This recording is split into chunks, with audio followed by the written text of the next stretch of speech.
Yeah, this is a decent functional tire cover that came with my Wrangler, but who wants to drive around with their JLU looking like a car lot billboard? So until I can get something more customized, I ordered this matching color spare tire cover off Amazon. I need to take out this bolt and remove this camera cover to use the new spare tire cover.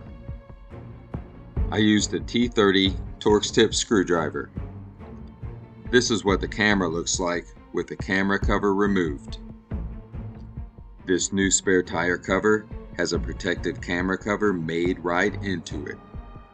Snap the camera cover over top of the camera, then work the tire cover around the edges of your tire to cover your spare tire. The new spare tire cover is installed and my Jeep is free from car lot advertising.